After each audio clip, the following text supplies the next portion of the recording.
पन्ना जय शिवराय, जय आदिवासी, जय राघोजी, जय राया ठाकर, जय लक्षा ठाकर, जय आंबेडकर. बघा, आज सगळे आम्ही ठाकर समाज संघटनेतले काही प्रमुख मान्यवर, आमचे सगळा मित्रपरिवार, मुळात आमच्याकडे काही कार्यकर्ते नाहीत. आम्ही सगळे परिवार आहे, आम्ही सगळे एक कुटुंबातले मित्र आहे, सदस्य आहे. आम्ही सगळ्या मित्रांना आमच्या समान वागणूक देत असतो.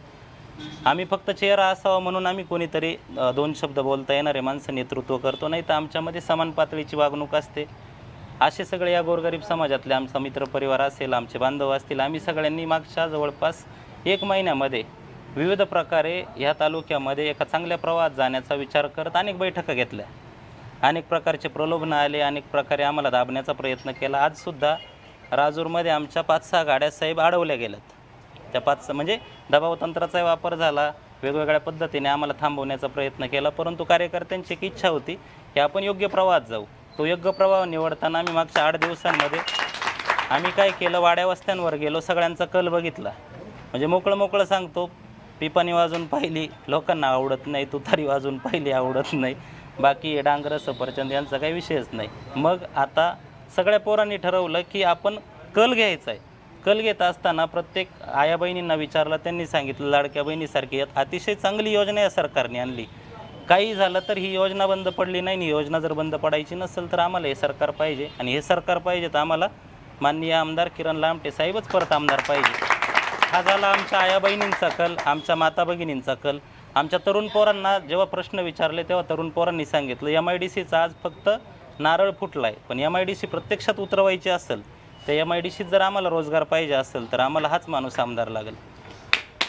जर थोडंसं जे वारं चाललं आहे त्या वाऱ्याच्या हिशोबाने जर बघितलं, तरुण पोरांचंही म्हणणं आलं, MIDC जर समजा एखाद्या दुसऱ्या माणसाला संधी दिली तर ती MIDC येईल का येणार नाही माहीत नाही, पण कदाचित लिंगदेवची MIDC कुठंतरी 2-4 एकरावरची काहीतरी उच्चापत तुम्हालाही माहिती कुठं जाऊन थांबल. एका विशिष्ट कुटुंबाला पोसायला आणि एका विशिष्ट कुटुंबाला मोठं करायला नक्कीच आमचा जन्म झाला नाही, आणि आमचा समाज एखाद्या विशिष्ट कुटुंबाला त्याची घराणेशाही चालवायला कधीही मदत करणार नाही, आमची आणि आमच्यासोबत सगळ्या कार्यकर्त्यांची भावना आहे. अण्णांनी असेल, डॉक्टरांनी असेल, आणि स्वतः अजितदादांनी पण, अजितदादांच्या सिस्टीमकडनं पण आम्हाला सांगितलं गेलं की तुम्हाला कुठल्याही प्रकारे भेदभाव होणार नाही, तुम्हाला योग्य ठिकाणी बळ भेटल, सामाजिक बळ भेटल, तुमच्या प्रश्नांना वाचा फोडण्यासाठी आमचं बळ भेटल. सगळ्या प्रकारचे विचार आम्हाला पटले, सगळ्या प्रकारच्या आमच्या प्रश्नांचं निराकरण इथं झालं.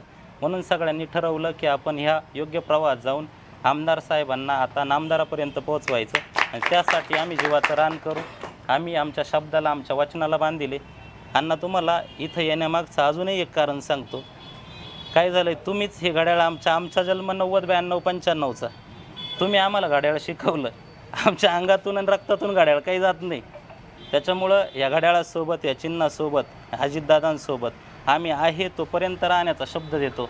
हा माझ्या आयुष्यात मी निवडलेला पहिला आणि शेवटचा पक्ष असेल. म्हणजे जे होईल ते आता अजितदादांसोबत, जे होईल ते किरण लामटेंसोबत, गायकर साहेबांसोबत, सगळ्या सहकाऱ्यांच्या वतीने, सगळ्या मित्रांच्या वतीने आम्ही शब्द देतो. आमच्या पद्धतीने ठाकर समाज असेल, आमचा इतर समाजातला बहुजन समाज असेल, सगळा मित्रपरिवार असेल, आम्ही ह्या समाजातनं, ह्या घटकातनं आजपर्यंत कुणालाही मिळालेलं नाही इतकं लीड काढून देऊ. आमचं लीड तपासून घ्यायचं, आमचं काम तपासून घ्यायचं, आणि मग आमची पाठ थोपटायची. एवढं बोलून मी थांबतो आणि सर्वांचे आभार मानतो.